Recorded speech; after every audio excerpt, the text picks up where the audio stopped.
Alors, bonsoir mesdames, mesdemoiselles. En France, on n'a plus le droit de dire mesdemoiselles. Alors. Voilà.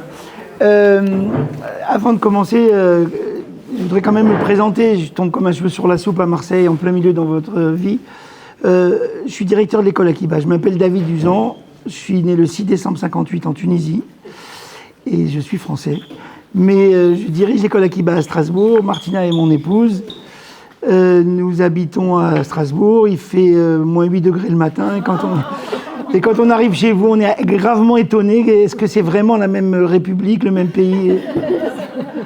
Bon, voilà. Alors, je suis particulièrement... je suis directeur de l'école, j'ai beaucoup de travail, mais j'enseigne depuis des années, particulièrement le Tanakh.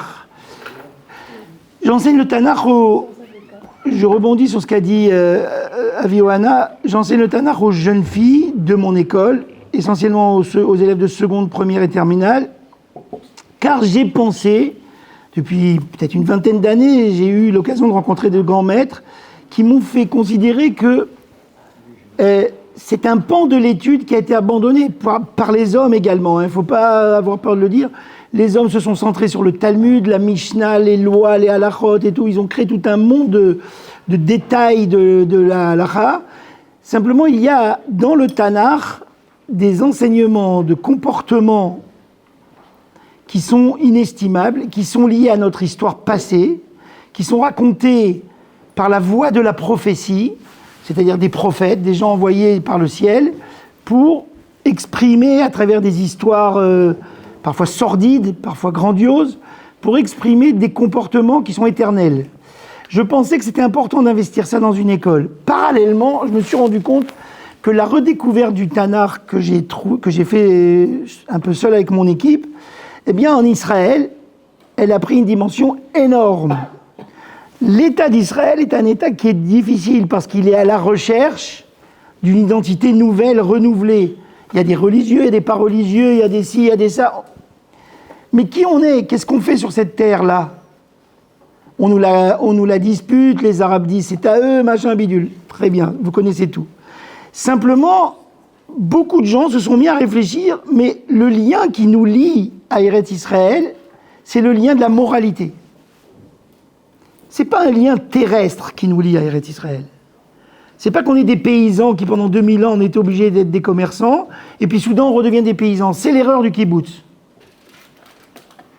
Nous ne revenons pas en Eretz Israël pour être des paysans, on peut l'être, mais le lien qui nous lie à un pays, c'est le lien de la moralité. Nous devons avoir un niveau d'éthique très haut. Et ce niveau d'éthique, écoutez bien ce point, si vous arrivez à écouter avec les pizzas qui arrivent,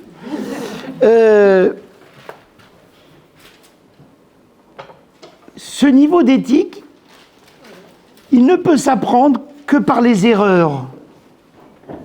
Or, le peuple d'Israël a fait de grandes erreurs. Parce qu'il ne faut pas oublier que la base de tout ce qu'on va faire maintenant, c'est que c'est le peuple que nous sommes, les Juifs que nous sommes les descendants de gens qui ont été jetés de leur pays. Et nos prophètes nous disent, vous n'avez pas été jetés par la politique mondiale, vous avez été jetés par le Dieu qui vous a donné la Torah, qui vous déteste, qui ne vous supporte plus. Il vous vomit, il vous déteste, vous avez fait des choses horribles.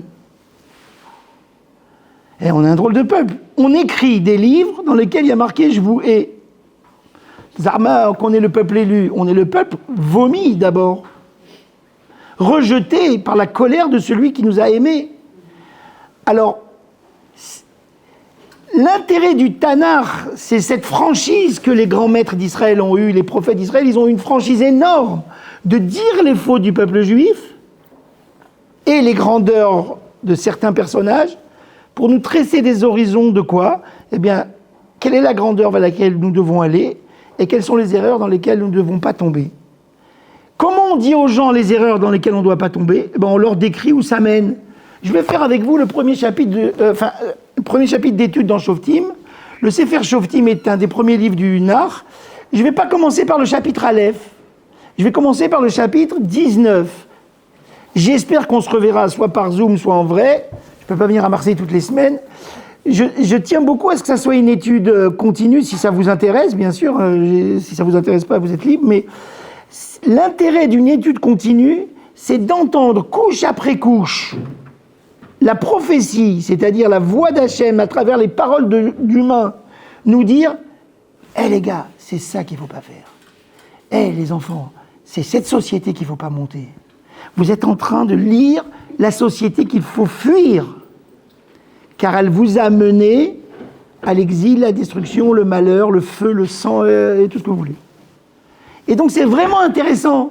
Donc ce soir, j'ai décidé de choquer un peu. J'ai vu avec Madame Ohana, j'ai dit, on fait Shoftim. Parce que le livre de Shoftim est un livre qui est cruel. Je vais vous le situer dans un instant. Mais dans Shoftim, il y a un paroxysme de cruauté. C'est le 19e chapitre. Alors bien sûr, il y a des grands personnages dans Shoftim. Vous avez Déborah, la prophétesse. Vous avez Shimshon, le fameux costaud. Mais si vous interrogez Shimshon, c'est un monsieur qui ne s'est pas marié avec une femme juive. Hein. Il adorait les femmes philistines. Passait son temps à coucher avec les femmes philistines à Gaza. Ah, Gaza, ça existait déjà.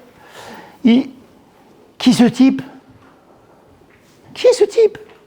Il y avait un gars qui s'appelait Ehud, il était handicapé, il avait une main plus courte que l'autre, et tout le monde le prenait pour un rien du tout, et il a sauvé le peuple juif en tuant le roi de Moab.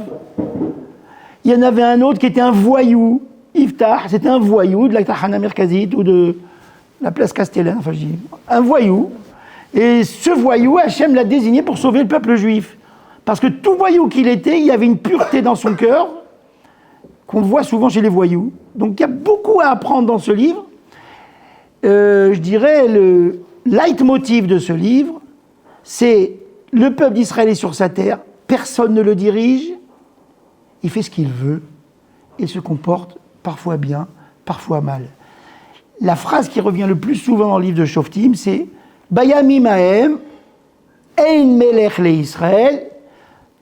À cette époque, il n'y avait pas de roi qui dirigeait Israël. Ish hayashar be'einav ya'aseh. Chacun faisait ce qu'il voulait. Alors quand on dit chacun faisait ce qu'il voulait, c'est-à-dire chaque tribu se dirigeait plus ou moins comme elle voulait. Alors bien sûr, à travers tout ce chaos que j'annonce, il y avait de temps en temps une figure, régulièrement, il y en a eu 13 en tout, des figures importantes de gens d'action et de réflexion qui ont orienté, mais pas orienté le peuple entier, une tribu, 2 ou 3 ensemble. Il est même arrivé parfois que les tribus se faisaient la guerre, ou parfois que les tribus étaient attaquées, que ceux du sud ne venaient pas à la rescousse de ceux du nord, une sorte d'indifférence. Tout ça, je vais essayer de vous le faire parler pour vous le faire entendre dans la modernité. C'est-à-dire, par exemple, quand je dis l'indifférence, une partie des tribus est attaquée et les autres sont indifférentes, ben, vous pouvez transposer, vous regardez les informations, les Palestiniens ont envahi Gaza, bon très bien, on regarde, on est malheureux, on pleure, on dit « Oh là là, les pauvres juifs et tout », mais quand même on va au cinéma, on ne va pas annuler une soirée de cinéma. On a la bar mitzvah du neveu, on y va. Personne n'a l'idée de dire « Regardez, notre peuple juif, il est attaqué, on arrête la bar mitzvah, on arrête... » Personne n'a cette idée, les tribus sont indifférentes les unes aux autres. Personne n'a cette idée. Il faut être franc avec soi-même. Notre peuple n'est pas fait, il est à faire. L'erreur que les goïms ont sur nous, souvent, c'est de dire c'est un vieux peuple qui a beaucoup d'expérience. Pas du tout. Nous sommes un peuple qui n'est pas fait encore. Nous sommes en route vers un peuple à faire. Voilà. Et c'est d'où l'intérêt du Sefer Shoftim. Alors, je vous le situe, le livre. L'introduction est finie. Donc, je vous le situe, le livre. Dans le Nach, il y a ce qu'on appelle les Nevi'im Rishonim. Les premiers prophètes. Ces premiers prophètes sont dans l'ordre chronologique, c'est des récits qui se font dans l'ordre chronologique depuis l'arrivée des Bnei Israël d'Égypte, la conquête du pays, ça c'est le livre de Josué, Yehoshua, puis après l'installation des Bnei Israël et leur vie pendant 310 ans, seuls, sans roi, sans organisation politique et militaire, rien. C'est le livre de Shoftim. Puis après commence le livre de Samuel, Shmuel 1 et 2, qui est le début de la mise en place d'une royauté, d'une organisation militaire, gouvernementale, avec le roi Shaoul, le prophète Samuel, le roi Shaoul, le roi David essentiellement, et le roi Salomon. On le voit apparaître à la fin du livre de Shmuel. Puis commence un autre livre, le livre de Melachim, 2 livres de Melachim qui parlent de tous les rois d'Israël et bien sûr de la catastrophe qui est arrivée au peuple juif, c'est que 2 royaumes juifs se sont créés, au lieu qu'il y avait une union, ils se sont détestés 10 contre 2, et ils ont fait 2 États juifs. Voilà. Le livre de Shoftim, il est au début de cette aventure. Au milieu, il y aura la construction du temple, etc. Une sorte de montée vers la réussite et puis une chute énorme qui est la destruction du temple. Au début de cette aventure, je vous l'ai dit tout à l'heure, le livre de Shoftim, c'est un livre qui décrit comment, malgré la difficulté de vivre seul, sans direction, les Juifs ont commencé à s'installer dans leurs terres. Et on nous raconte quelques récits de la direction de certains des grands maîtres d'Israël à cette époque et de leurs difficultés. Alors, je veux commencer par le chapitre 19. On va en prendre connaissance. Voilà, on va faire ce soir le chapitre 19. Je vais faire très peu de commentaires tout de suite. Je vais faire une lecture un tout petit peu commentée. Le texte parle de lui-même, il est difficile ce texte. J'espère que... Je ne vous conseille pas trop manger parce que moi, il me fait un peu vomir ce texte. Voilà. Alors, je vous distribue ça. Voilà, vous distribuez les feuilles. S'il y en a trop, vous me... Tiens, Martina.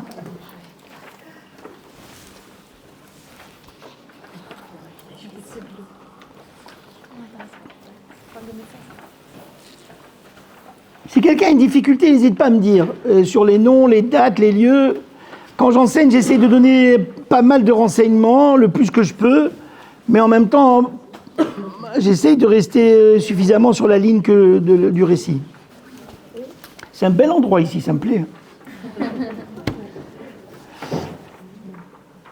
Voilà. Alors, c'est chapitre 19, c'est original comme c'est un livre par la fin. Voilà, c'est presque la fin. Ça fait, là on est à 300 ans de vie du peuple d'Israël, seul sur sa terre. D'ailleurs, vous connaissez cette période, je sais que vous la connaissez. C'est la période du livre de Ruth. Le livre de Ruth commence par une phrase « Vaï bimé shefot hashofetim ». Ce fut à l'époque de l'exercice des juges. Les juges, c'est des rois sans vraiment un pouvoir du roi. Mais on peut lire « shefot hashoftim ». Ce fut à l'époque où on jugeait les juges.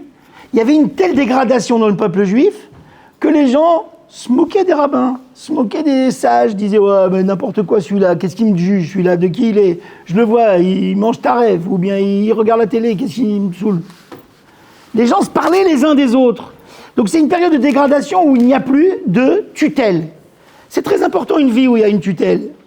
Une vie où il y a une tutelle, c'est-à-dire il y a quelqu'un, on baisse la tête devant lui, il m'a dit, il est une source de sagesse, j'entends, j'ai pas besoin de trop m'opposer, il sait ce qu'il dit. Il y a eu une période dans le peuple juif où tout ça s'est amenuisé et tombé. C'est cette période-là. Vaï bayami mahem. Ce fut à cette époque-là où Melech ein be'Israël, il n'y avait pas de roi en Israël. Vaï ish Lévi gar beyarkte ar Ephraim. Il y avait un homme de la tribu de Lévi qui habitait au pied de la montagne d'Éphraïm, c'est-à-dire au milieu du pays d'Israël. Vaïkahlo isha pilegesh. Il s'est pris une femme concubine. Je m'arrête un peu. Qu'est-ce qu'il a celui-là? Il s'est pris une femme concubine. Il n'a qu'à se prendre une femme. C'est quoi une concubine? Une concubine, c'est une femme qui n'est pas vraiment une femme. Je ne lui donne pas vraiment des kiddushin. Ça veut dire je ne m'engage pas à mort pour elle. Elle me fait à manger, elle me repasse les chemises. Il a des relations avec elle, ok, mais enfin, bon, il ne lui doit rien. Si elle est malheureuse, qu'elle se barre, il ne lui doit rien. Et puis s'il en a marre, il peut lui dire, va-t'en, je te dois rien. Et ta ketouva. Ah, il n'y a pas de ketouva. C'est une sorte de demi-femme. On peut se demander d'ailleurs, elle, pourquoi elle accepte. Il faut se demander pourquoi elle accepte. Le fait qu'elle accepte, ça veut dire que dans la société où on est, c'est acceptable. Il vaut mieux être marié à demi que crever de faim, que être dans la rue. Donc c'est une situation comme ça. Il a pris cette femme qui venait de Bethléem Yehuda, de la ville de Bethléem en Judée. Et ça doit faire tilt à notre oreille, parce que Bethléem, c'est une ville importante en Judée. C'est une ville d'où va sortir David Améler. C'est une ville de, on va dire, c'est la capitale du royaume, c'est la capitale de la tribu principale. La Judée, normalement les Judéens sont des gens qui sont destinés à être les futurs rois d'Israël. Il ne devrait y pas avoir de jeunes filles qui sont mal mariées là-dedans. Or, il y en a une. S'il y en a une, ça veut dire qu'il y en a 100. S'il y en a 100, ça veut dire qu'il y en a 1000. Les filles, on s'en fout dans cette tribu. Vatizner alav pilaksho. Traduction littérale. Elle l'a trahi, sa concubine, elle s'est prostituée. La Gemara dit, oh, calmez-vous, elle ne s'est pas prostituée, elle lui a mis trop de sel dans sa soupe. La Gemara dit, qu'est-ce que ça veut dire? Elle a trahi. Qu'est-ce qu'elle a fait? Elle est allée avec un autre homme? Non, elle cuisinait pas comme il aime. Et alors quoi? Ah ben pour lui, elle vaut rien celle-là. Vatelech meito, el betavia, elle s'est enfuie de lui, elle est partie chez son père. Elle a dit, je rentre chez mon père, celui-là, chaque fois que je sers une soupe, il me crache la soupe, il dit, c'est pas bien cuisiné, une fois comme ci, une fois comme ça, et il n'arrête pas. El Bethléem Yehuda, elle est retournée à Bethléem en Judée. Vate Isham Yamim Arba Chodashim, elle est restée là-bas 4 mois. Donc, vous voyez la scène? Une fille, elle n'est pas contente de sa vie, elle se sauve, elle traverse le pays d'Israël un peu vers le nord, jusqu'après Jérusalem, elle retourne chez son père. L'autre, il se retrouve seul, il a d'autres femmes, puisque celle-là, c'est une pilégesh, il a une femme officielle. Vayakom Isha, mais son homme, et ici c'est drôle parce qu'on l'appelle à cette femme, on appelle ce monsieur, on l'appelle son homme. Vous voyez, un peu, il y a quelque chose de sensuel ici. C'est son homme, en fait. Il y a un lien entre eux qui est de l'ordre de... C'est son homme. Vous savez, quand les Français disent « je t'ai dans la peau, t'es mon homme », ce genre de truc-là. Les Français, ils adorent dire ça. Écoutez, Edith Piaf, elle parle que de ça. À un moment donné, lui, il a dû se dire il la regrette. Il la regrette, elle était sympa, elle fait pas bien la soupe, mais elle est jolie, elle est sympa, voilà. Vayele chacharea le daber al liba. Il a dit, je vais l'aller chercher, je vais essayer de lui parler à son cœur, je vais la convaincre. Parler à son cœur, c'est-à-dire parler à son cœur. Qu'est-ce que tu vas lui dire? Ok, j'aime ta soupe. Qu'est-ce que tu vas lui dire? Je regrette. C'est quoi parler à son cœur? Regardez bien dans la suite. Léa Shiva, pour la ramener à la même situation de supporter ce qu'elle a supporté. Donc il existe un lien homme-femme qui est incroyable. Moi, je vous conseille de le fuir. Vous avez ici un test pour votre vie, les celles qui ne sont pas mariées. Vous avez le test même de celui qu'il ne faut pas épouser. Le gars qui sait très bien parler au cœur pour créer la même situation qu'avant. Il y en a. Il y a ça.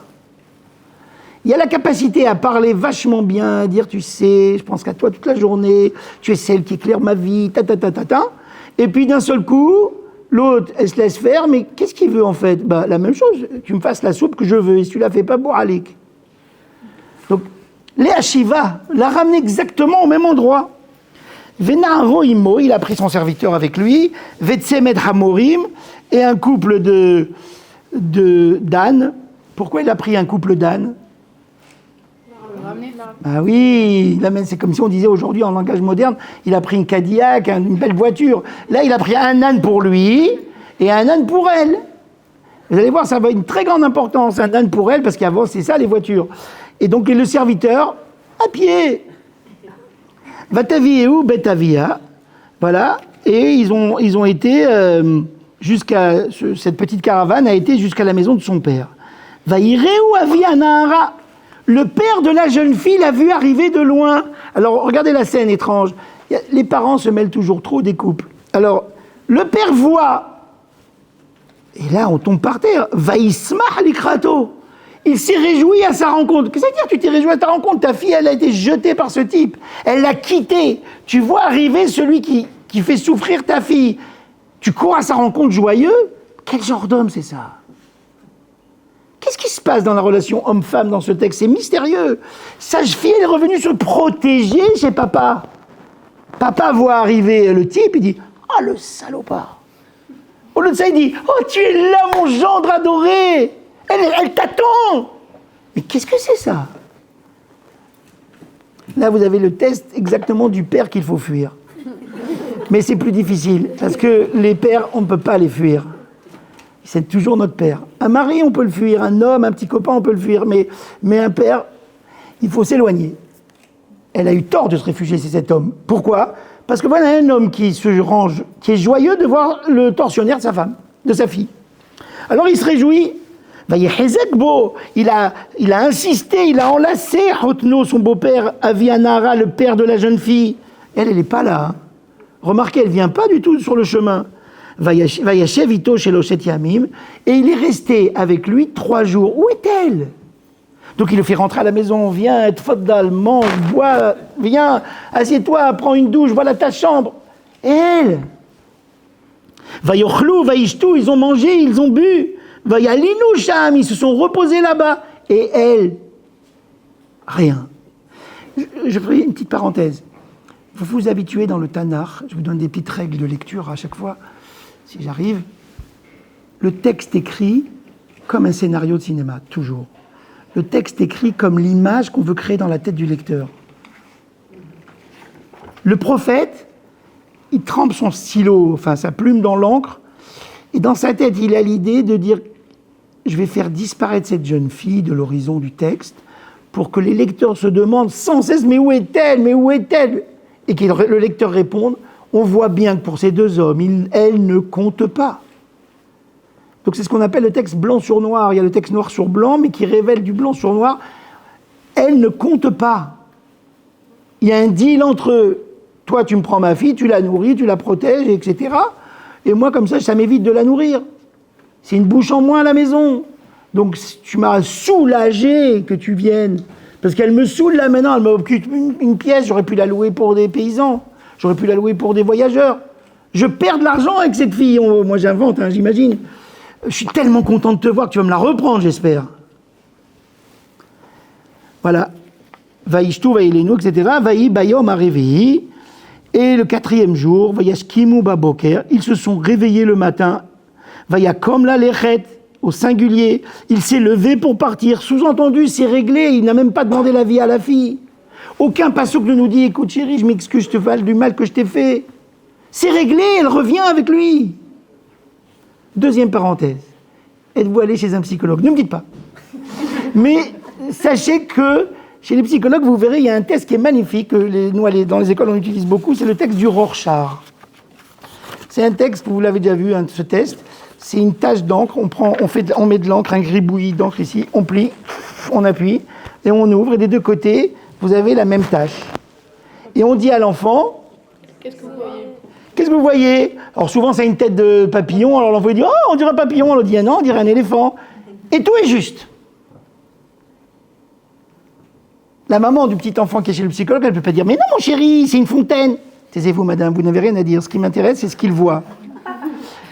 J'adore parce que les mères juives, elles se mêlent tout le temps, bon peu importe. Et les mères, on ne peut pas les fuir du tout. Alors, même quand elles ne sont plus là. Alors... le texte du Rorschach est très important. Comme tu vas lire, je saurai qui tu es. Tu vois un éléphant? Un bug d'éléphant dans la tête. Tu vois un papillon? Tu as soif de légèreté. Ce que tu vois, c'est toi. Les textes du Tanakh, c'est pareil.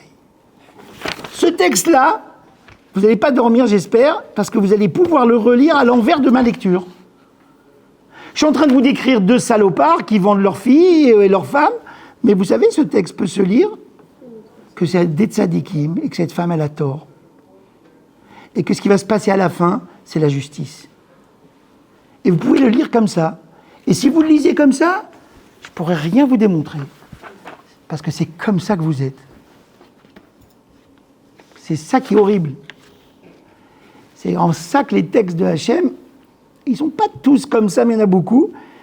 Ils sont là pour révéler notre personnalité. C'est-à-dire, c'est ta posture de lecture qui va dire la vérité du texte. Et c'est là que c'est intéressant que tu vas commencer à travailler sur toi. Eh, vas-y, dis-moi, pourquoi tu vois que c'est une tzadékette, cette fille, et lui un rachat? Et toi, pourquoi tu vois que lui, c'est un type bien, elle, c'est une fille tordue? Je préfère vous donner ma lecture, parce que c'est moi. Je ne peux pas vous donner une autre lecture que moi, je vous mentirais. Mais je vous préviens tout de suite, j'ai un copain à Strasbourg, il lit tout l'inverse de moi. Nous avons 40 ans de marloquette ensemble, lui il pense que ce type est un type bien qu'elle, c'est une chienne galeuse. On n'abandonne pas son mari. Une femme doit être vaillante, et même si elle sale mal la soule, elle a qu'à bien la saler, elle a qu'à écouter son mari. Le sel est un exemple, dit-il. Elle fait tout mal. Peut-être c'est vrai. La suite. Le matin, je ferme la parenthèse, Vayakom la lechet, il s'est levé pour partir. Vayomer avi anahara el hatano, C'est Alibera Patlechem Ve'achartelechu, le beau-père. Il dit, mais non, mange un peu de pain d'abord avant de partir, tu pars trop tôt, prends un petit déj le matin. Rassasie ton cœur et après vous partirez, vous avez un long chemin. Vayeshvu, vayochlu, shnehem, yahdav. Ils se sont assis, ils ont mangé ensemble les deux, et elle mange pas. Les deux ensemble, vayishtu, ils ont bu. Le matin, c'est beau, ils boivent de l'alcool. Vayomer avi anara elaish oelna valin vitav libera. Et c'est une séouda qui s'est prolongée du matin dans toute la journée. Il lui a dit, écoute, c'est bête de partir maintenant, et c'est midi, on a mangé jusqu'à maintenant. Reste encore une journée, dors cette nuit. C'est l'hospitalité juive la plus belle. Moi je dis, on peut lire, il extrait le beau-père, ou alors on peut lire, qu'est-ce qu'il veut? Qu'est-ce que c'est que ces gens-là qui se font des tovotes les uns les autres, des cadeaux les uns les autres? Alors bon, le gars, il a dit, non, je veux partir. Alors, il s'est levé, il a dit, non, je dois partir. Le beau-père a dit, non, si j'insiste, restez encore une nuit, reste encore une nuit. Vayashov, vayalen, sham, il s'est assis et il a dormi là-bas. À quoi sert ce récit de l'insistance? Il faut se demander à quoi sert ce récit de l'insistance. Eh bien, il sert à nous mettre des verbes au singulier. Le projecteur se fixe sur le mari, entre guillemets. Tout est au singulier. Il est le centre du récit. Il mange, il boit, il s'assoit, il dort. Et elle, c'est très clair maintenant d'un coup, ça ne compte pas. Elle peut dire, j'ai envie de retourner à la maison, d'accord, je te suis. Elle aurait pu avoir un passou qui dit, allez, on y va, on va pas rester encore une journée. Si déjà tu es venu me chercher, alors allons-y. Rien. Donc le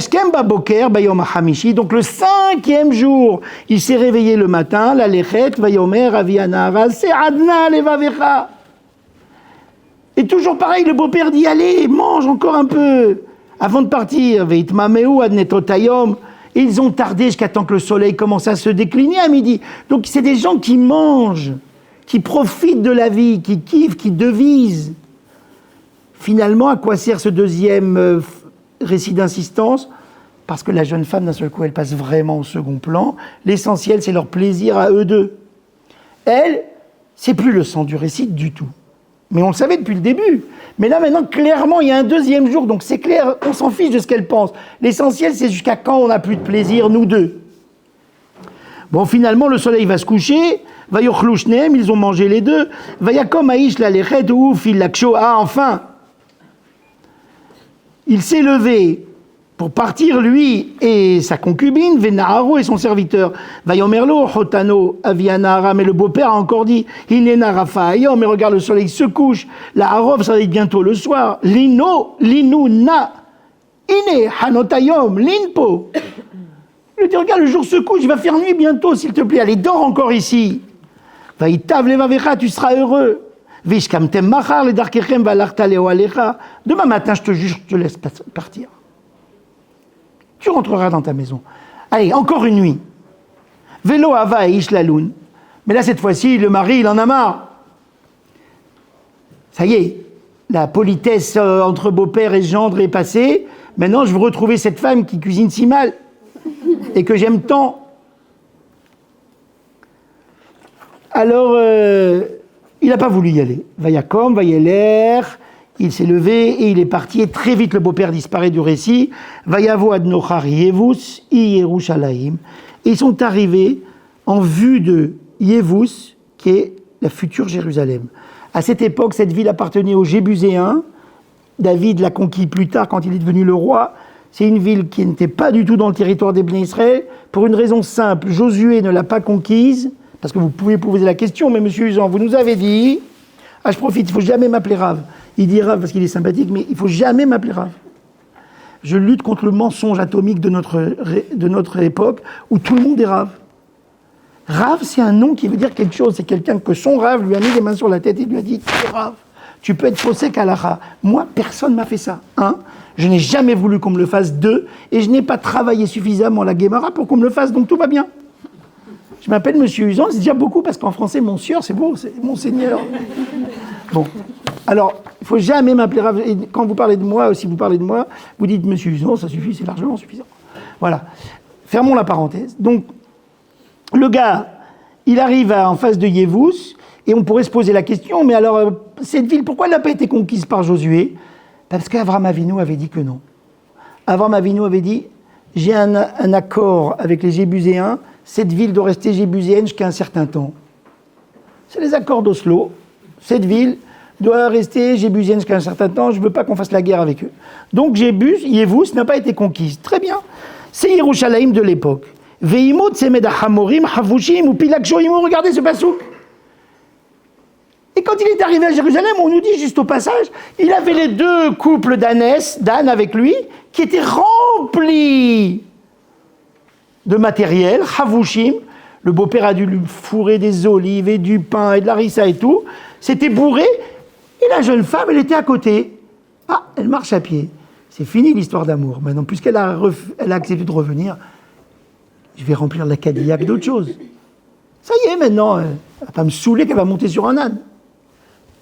La pauvre Miskina, elle finira sur un âne morte. Je vous annonce pour que vous soyez tranquille. Mim Yévous, les voici arrivés à côté de Yévous, ve'ayom rad meod, et le jour se couchait terriblement. Vayomer Anar et l'Adonav, les serviteurs, ils sont toujours des gens intelligents, il a dit à son maître, les Chana venasura Yévousi azot venalin sham venalin ba.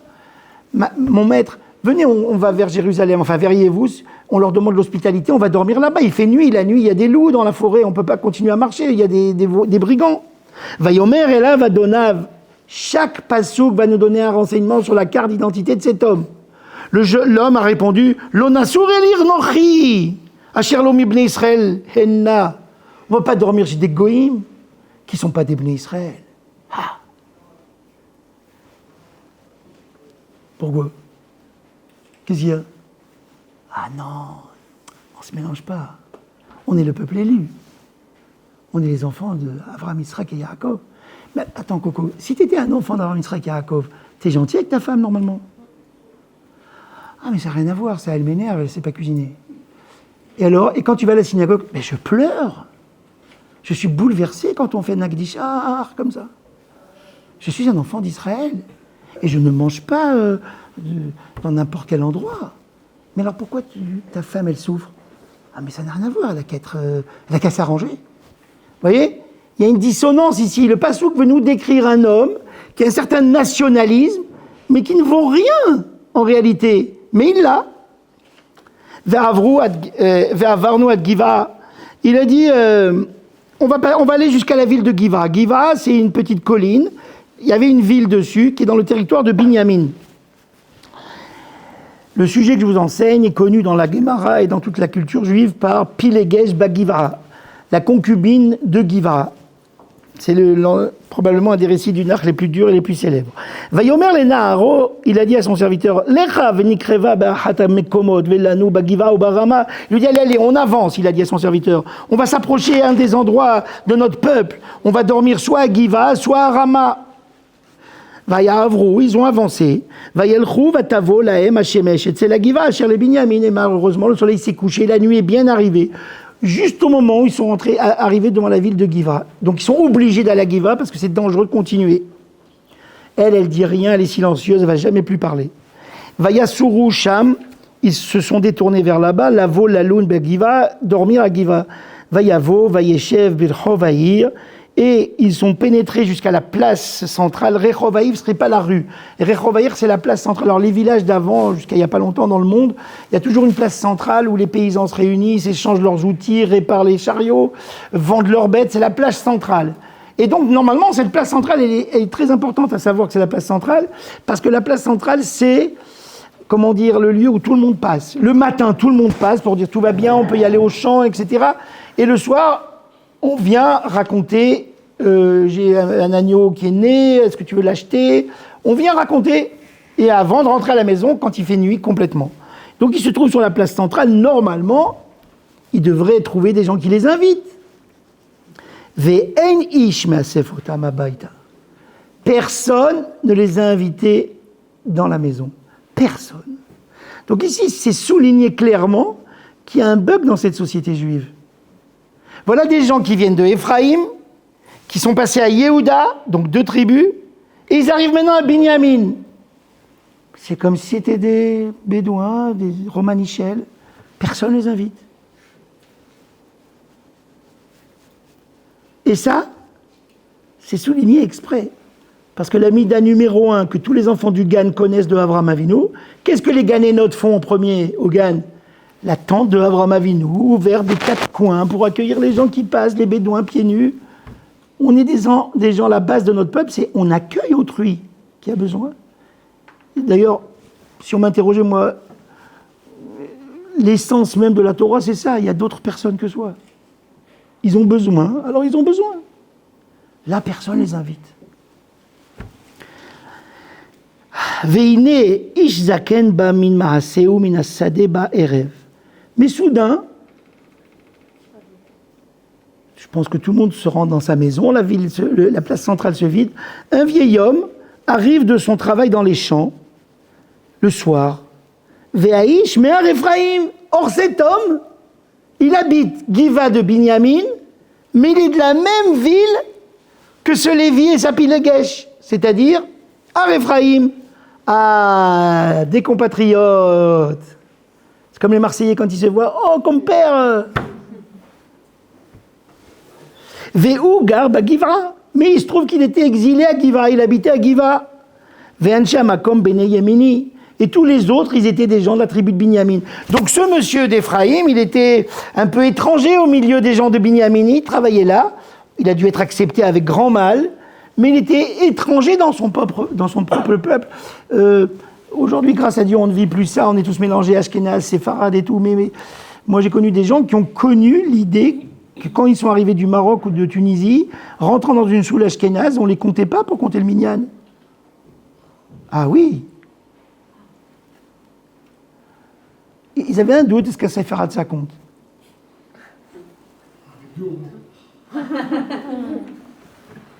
Et moi, je connais un vieil homme qui a vécu ça quand il est arrivé à Paris. Et après la Shoah, en 1946, ils n'avaient jamais vu un séfarade. Ils se demandaient, est-ce que c'est pas une tribu chelou? Ah oui. Et lui, quand c'est un rave que j'ai connu, il m'a enseigné ce texte. Il m'a dit, ça, je l'ai connu, moi, ça.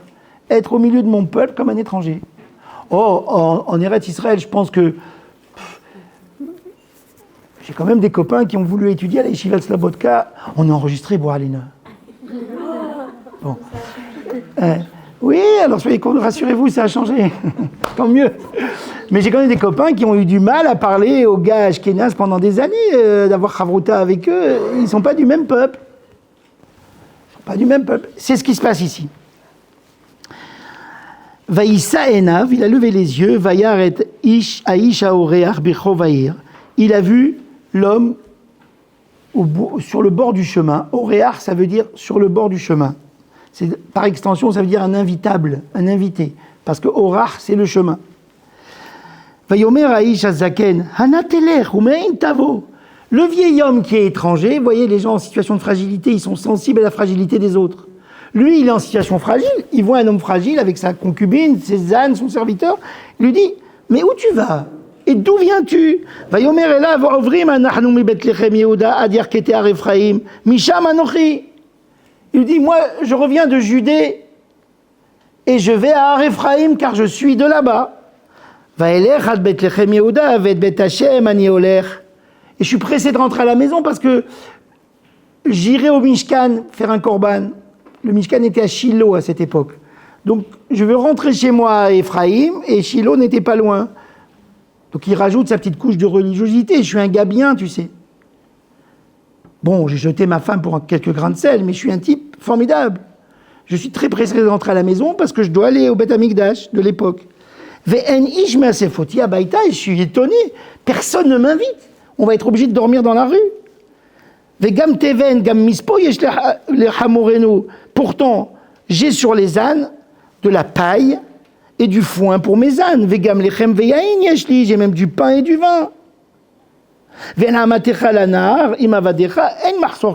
Moi et ta servante, c'est-à-dire ma femme, ma concubine, et le jeune homme, nous n'avons besoin de rien, juste un endroit sécurisé pour dormir. Je suis étonné qu'on ne nous invite pas, on a tout, on a le foin, on a à manger. Vraiment, quel endroit glacial. Vayomer Aïch Azaken, Shalom Lar. Le vieil homme lui a dit, mais sois tranquille, Rakol Marsotecha Alay. Ne dépense rien de tes provisions, moi je te paye tout, j'ai tout à la maison. Rak Bechov Altalan, ne dors pas dans la rue. C'est haïb en arabe, on dit, c'est honteux. Un yid comme toi, un beau yid avec une femme et son serviteur, et dans la rue? Non. Viens chez moi. Vaillez veiller au leveito. Alors il est bien celui-là, c'est le premier bien qu'on rencontre. Eh ben non. Il a l'air bien celui-là. Allez, mais viens, non, je ne peux pas supporter. Vayaval, la hamorim, il a servi du foin au hamorim. Vailhatsu ragleem, ils ont lavé leurs pieds. Vayochlu, vaishtu, ils ont mangé, ils ont bu. Et vous remarquez, il y a du pluriel tout le temps. On se demande si elle n'est pas incluse. Soudain, on sent que la jeune femme, elle compte. On espère qu'elle est dans le pluriel. On espère. C'est pas très clair. Mais il y a du pluriel. Ma metivim et libam, ils étaient en train de se rassasier. Veine Anche Aïr, Anche Bene Bilial, Nassavou et Abbaït.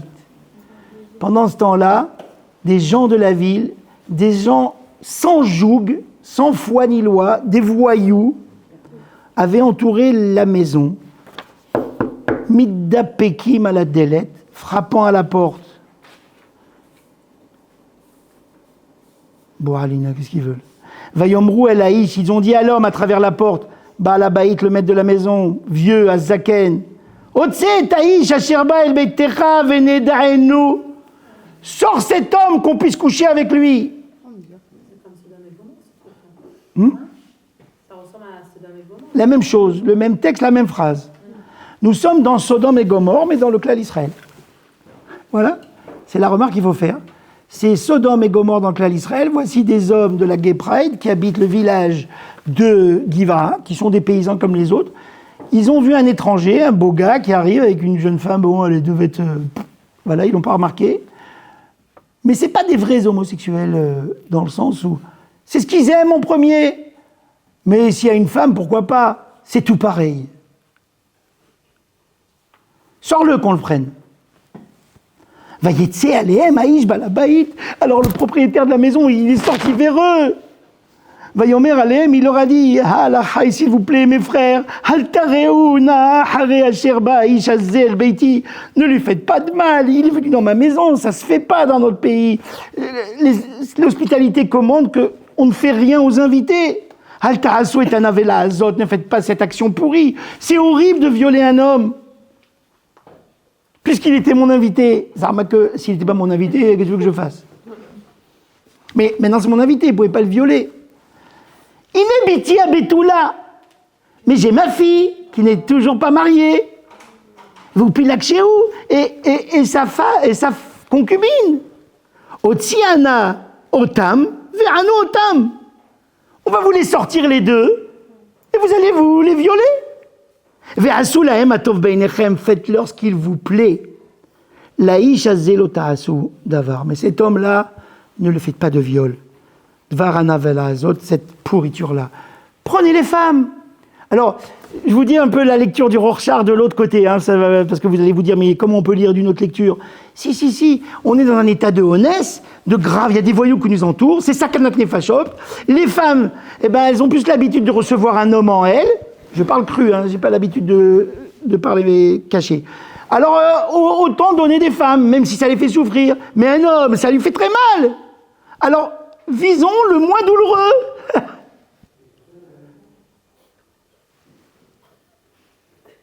Ça vous plaît? Ça vous plaît cette lecture? Non. En même temps, c'est ce qui a marqué. Qu'est-ce qu'il a, lui? Il propose sa fille qui n'est pas mariée, qui n'a pas eu de rapport encore avec quelqu'un, et la servante. Prenez les deux. Mais ne faites pas ça à cet homme. Alors, moi, je lis que c'est un personnage odieux. Parce qu'il y a une autre voie de s'en sortir, laquelle? Bah, t'ouvres pas la porte, c'est tout. Qu'est-ce qu'ils veulent? Ils veulent vous tuer? Bah, qu'ils vous tuent. Protège ta fille. Vous savez, j'étais en décembre. J'ai donné le journal à la vie. Je voulais vous montrer la photo de quelqu'un. Bon, tout à l'heure. J'étais en décembre, j'ai fait un séminaire avec les directeurs d'école où j'ai visité tous les kibboutz qui ont été saccagés par le Hamas. J'ai visité un particulièrement, j'ai visité beaucoup de choses, j'ai vu des rescapés et tout. J'ai connu un homme, c'est Amos qui est à la Campa, m'a raconté son histoire. Les gars du Hamas, c'est des gens qui ont fait des choses qu'on ne vous a pas dit à la télé, parce que les journalistes français, et même israéliens, ils n'avaient même pas les mots pour le dire. Par exemple, ils avaient une mission, première chose en arrivant, faire pipi et caca dans les coffres à jouets des enfants des maisons. Il faut souiller les enfants juifs, et donc leur jouer. Deuxième chose, les maisons des rescapés de la Shoah, c'est des vieilles de 80, 90, 95, il faut les violer, vieilles.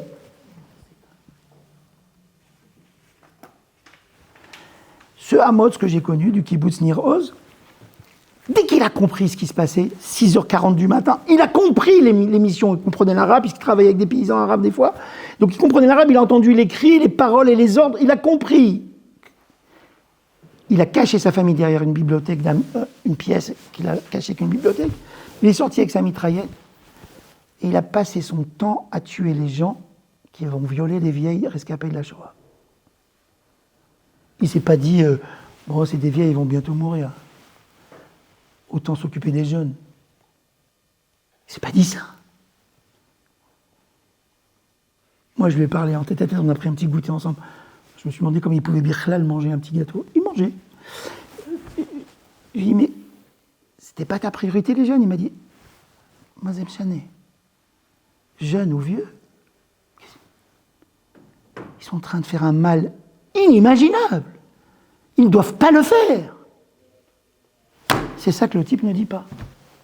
Tu veux violer cet homme, mais tu ne dois pas le faire. Tu veux violer cette fille, mais tu ne dois pas le faire. Je vais monter sur le toit, je vais prendre toutes les tuiles du toit et te les jeter dans la figure. Tous les voisins, ils vont bien se réveiller. En ça, c'est un rachat, ce type-là. Il dit, ah, ne lui faites pas ça, c'est pas joli, le viol homosexuel. Par contre, les filles, qu'est-ce que je te dis? Prenez-les. Vous voyez l'état de dégradation du peuple juif qu'il y a ici? J'admire les prophètes qui ont osé écrire ça. Parce que quand on dit la vérité, on a l'espoir de se guérir. Quand on cache la vérité, parce que vous savez, nous les juifs, on est très bons au violon, on s'adore nous-mêmes. Vous avez remarqué? On dit toujours, on se fait pleurer, le peuple le plus juif qui a résisté, qui est éternel à travers les siècles, malgré les souffrances. Mais on oublie de dire, et malgré les trahisons de la Torah. On a trahi la Torah ici pendant des décennies. Je continue, c'est pas fini, parce que là c'est le début. Alors, Vélo avoue à Anachim Lishmo'alo, mais les gens ne voulaient pas. Ils voulaient cet homme, ils étaient entêtés, il leur avait plu. Soudain, regardez la scène, il faut me regarder, parce qu'il faut mimer. Pendant que le vieux il leur parlait, l'autre, le Lévi, il a ni une ni deux, il n'a pas demandé son reste, il a pris sa concubine, il a poussé dehors, il a fermé la porte. Il a dit, on ne va pas discuter 100 ans, on va te faire violer, toi. D'où je sais qu'ils ont fermé la porte, c'est pas marqué. D'où je sais qu'il a claqué la porte, c'est pas marqué. Regardez ce qui est marqué. Vous allez voir, j'ai déduit qu'il a claqué la porte de 2 psukim plus loin, mais regardez bien. Vayehazek ha'ish befilaksho, l'homme a saisi sa concubine, vayotse alehem ahutz, il l'a sortie à l'extérieur, vayideu ota, il n'y a pas marqué qu'il a claqué la porte. Ils l'ont violée, vayit'alel louba, ils l'ont fait souffrir, kol alayla, toute la nuit, adab boker jusqu'au matin, vayishallehu ka'alot ash-shahar, ils l'ont abandonné à l'aube. Monsieur Jandou, vous savez qu'il a claqué la porte? Moi, je déduis qu'il a claqué la porte et qu'il allait dormir tranquillement. Comment je sais? Regardez. Vatavo Aïcha lifnot abboker. La jeune femme, elle est arrivée, tant bien que mal, au lever du jour. Vatipol petah beit ha'ish asher adonai Hasham adahor. Et elle est tombée effondrée sur le seuil de la maison où se trouvait son maître. Donc la pauvre, elle est arrivée je ne sais pas, à 100 mètres plus loin dans la forêt, elle est arrivée en rampant, en titubant, et bam, elle s'est effondrée. Vayakom a donné à Baboker. Le matin, son maître, d'un seul coup, on l'appelle son maître, on l'appelle plus son mari. Ah, ma pauvre femme, ça s'est jamais passé dans notre peuple, jusqu'à aujourd'hui. Simulachem aleaoutsu vedaberu. Donnez-moi un conseil, quoi faire? Qu'est-ce qu'il voulait? Réveiller la guerre entre tribus. Il faut éliminer la tribu de Binyamin. Alors ça aussi, c'est un quatrième conseil. J'arrête les conseils. Hein. Un mec qui pense jamais qu'il est fautif, il faut le fuir. Le signe même de l'homme méchant ou de l'enfant mal éduqué, c'est celui qui dit « mais c'est la faute de l'autre ». Parce qu'il est sincèrement convaincu que c'est à cause que Binyamin, ils ne sont pas hospitaliers. Ils ne sont pas hospitaliers, ils éduquent mal leurs jeunes sont des voyous homosexuels, machin, violents, violeurs. Qu'est-ce que c'est que cette tribu? C'est un bubon, c'est une pustule dans notre peuple. Et toi, tu t'es vu en photo? Moi, qu'est-ce qu'il y a? Bah, t'as une piléguèche, mais c'est permis dans la halakha. Pour protéger les filles pauvres, on peut les épouser à moitié. Oui, mais à un moment donné qu'elles deviennent riches, il faut les épouser complètement. On peut avoir une piléguèche dans la halakha pour pouvoir lui donner à manger, à boire, à dormir. Et arrivé à un certain âge, on lui demande de décider si elle veut rester avec moi. Alors, on lui donne la vie d'une femme parfaite. Tu l'as pas fait. On va pas parler de lui. On va pas parler de lui, de ce qu'il a vécu jusqu'à la fin du récit. Je vous fais pas le chapitre suivant, on le fera une autre fois. Chapitre suivant va coûter 17 000 morts au peuple juif. 1. Il va y avoir une guerre fratricide de 17 000 morts. 2. La tribu de Binyamin, qui était la plus petite, va presque disparaître. 3. Pour reconstituer la tribu de Binyamin qui va presque disparaître, le Beth Din va être obligé de statuer une loi absolument inique qui est de capturer d'autres femmes, d'autres tribus. Mais ça, je vous expliquerai ça plus tard. Donc voilà ce chapitre qui est, à mon avis, un des plus durs du Sefer Shoftim, un des plus durs du Tanakh. J'ai tenu, c'est bon, c'est bien. J'ai commenté tel que le texte se donne. Pourquoi je voulais enseigner?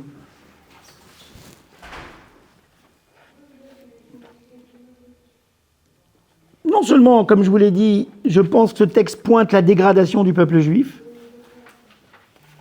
de laquelle il faut absolument sortir, mais il y a aussi marqué, en principal, un peu plus loin, que la dégradation du peuple juif vient d'un vice dans ce que c'est qu'un couple. Le rapport homme-femme est faux. Dans l'éducation, le père et sa fille, dans l'hospitalité, parce qu'on voit deux fois le père et sa fille, une fois le beau-père et une fois le vieux avec sa propre fille. Mais dans l'hospitalité, les femmes sont des objets qu'on donne. Dans le mari et sa femme, un statut qui n'est pas un statut complet de protection et d'élargissement de la vie pour qu'elle puisse respirer et s'exprimer elle-même. Et la mauvaise éducation des jeunes, c'est que le rapport sexuel à la sexualité, c'est peu importe, homme-femme. Il n'y a pas quelque chose de particulièrement à rechercher dans une femme. S'il n'y a qu'une femme, on prend bien. C'est ce que ce texte nous apprend. C'est que le peuple d'Israël va s'effondrer, va se détruire, va s'auto-détruire, dès qu'il a défoncé le rapport homme-femme. Le cours que je vais donner tout à l'heure, il est centré sur ce problème. Dans quoi nous baignons, nous, les béné Israël? On baigne dans quoi, nous, ici? Là, dans les pizzas, ok, mais dehors. On baigne dans quoi? Dehors, on baigne dans une société où ce rapport, il est très distendu, il n'est pas... On ne sent pas que c'est grave si un type, il a deux petites copines, une au nord, une au sud. C'est pas si grave, c'est même une aventure dont on peut faire un film. On ne sent pas qu'aujourd'hui, comme l'allongement de vie, l'espérance de vie a dépassé 70 ans, alors c'est très moderne, il y a des articles partout. Écoute, je me suis marié, j'avais 18 ans, 20 ans, je vais faire une deuxième tranche de vie avec une deuxième femme, je me divorce à 72 ans. Ça existe, il y a même des films. Et ça passe. On ne sent pas quand on dit mais attendez, l'homosexualité, c'est tellement... c'est bizarre que ça prenne tellement de place aujourd'hui. Ils ne vont pas avoir d'enfants et ils ont... Non, c'est pas important. Ah bon? On baigne dans ça. Le texte du Tanakh nous dit, attention, une société qui rend fragile le couple homme-femme, Le lien homme-femme, c'est une société qui est appelée à s'effondrer, à s'auto-tuer. Ici, il y a eu 17 000 morts, une tribu effacée. C'est un texte source pour toute société, juive ou non juive. Le peuple juif y a perdu sa peau, il a fallu que Samuel, le prophète Samuel, reconstruise tout à la base. Que David vienne, Shaoul, David, Shlomo, ils ont construit tout à la base. Mais les nations du monde aussi peuvent relire ça. Gandhi, celui qui a sauvé l'Inde, il adorait ce texte. Il pensait que ce texte était une sorte de garde-fou, de feu rouge clignotant, feu clignotant. Attention là où il ne faut pas aller. Pas d'hospitalité, pas de protection des femmes, un rapport mitigé, une sorte de statut moyen. Tu habites chez moi, je te donne le chauffage et le coucher, tu es mon chauffage toi-même.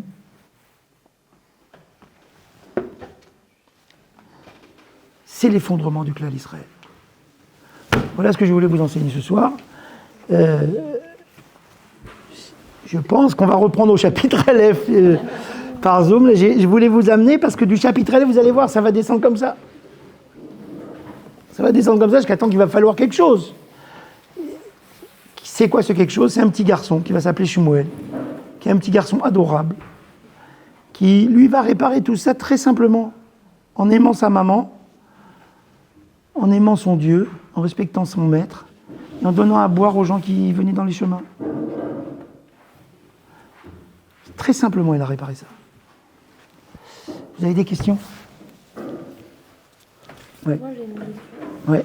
Vous aviez parlé d'un autre homme qui avait une autre lecture. Une autre lecture, ouais. Mais comment on peut avoir une autre lecture en sachant la fin, vu que j'imagine qu'il connaît. Ouais. Bien qu'il réclame justice, parce qu'il y a une tribu qui se comporte vraiment comme des animaux, comme Sdom et Gomorrhe, et que lui, le pauvre gars, il ne pouvait pas faire autrement que pour sauver sa vie, que se séparer d'elle. On ne nous dit pas qu'il le fait la mort dans l'âme, mais c'est pas la peine, on l'imagine, et ainsi de suite. J'ai avec moi une centaine de commentateurs aussi, hein, attention. Mais je pense que il y a peu d'indices dans ce texte, et vous allez voir le chapitre suivant, le chapitre Kaf, et encore pire, on a l'impression que le Beth Din d'Israël lui donne raison. Le Sanhédrin va être réuni, enfin les sages de toutes les tribus vont être réunis, il n'y avait pas de Sanhédrin encore à l'époque, ils vont être réunis, ils vont juger l'affaire, ils vont dire ah oui, il a raison, cette tribu de Binyamin, il faut leur donner une correction. Et ils se sont levés en guerre contre la tribu de Binyamin. Mais parce qu'il a... Après, est-ce que c'est pas sujet à l'interprétation justement de l'homme qui va et qui raconte, on a pris ma femme, il a pas dit qu'on l'a poussée. Alors dans le chapitre Kaf, tu as raison, dans le chapitre 20, on va nous montrer que un autre point de l'effondrement de la société, c'est quand la justice se fait de manière expéditive et non fouillée, et non analytique, avec vraiment des vrais témoins et des vrais... Sans preuve, c'est rien. Donc c'est des juges qui écoutent les hommes, c'est des juges phallocratiques, c'est des juges qui écoutent les hommes et qui... Vous savez, moi je vis ça à l'école tout le temps. Un enfant rentre à la maison, il dit la maîtresse, elle m'a pas interrogé quand j'ai levé le doigt, elle m'a tiré le doigt. La mère, elle vient dire c'est inadmissible, on a touché mon enfant. Je dis mais vous croyez votre enfant, il a 8 ans? Et pourquoi je ne le croirais pas, il ment jamais? Je dis, madame, vous me faites rire, j'ai 33 ans d'expérience, la majorité des cas, ils mentent les enfants, c'est comme ça, ils ne voient pas très bien le lien, la différence entre la vérité et l'approximation. Comment ça? Quoi, vous l'avez jamais remarqué? Alors elle me dit, non, il a tiré le doigt, j'appelle le gars, dis-moi, c'était quel jour? Mardi. Oui, c'était comment? Madame Dupont, admettons. Ah, c'est madame Dupont, j'appelle la vie scolaire. Allô, madame Dupont, mardi, elle était là, ah bah justement, elle était malade. Il a menti totalement, elle n'était même pas là, la maîtresse. Un mauvais Beth Din, c'est quelqu'un qui croit. Voilà pour ce soir. Merci. Hazak Obarouk.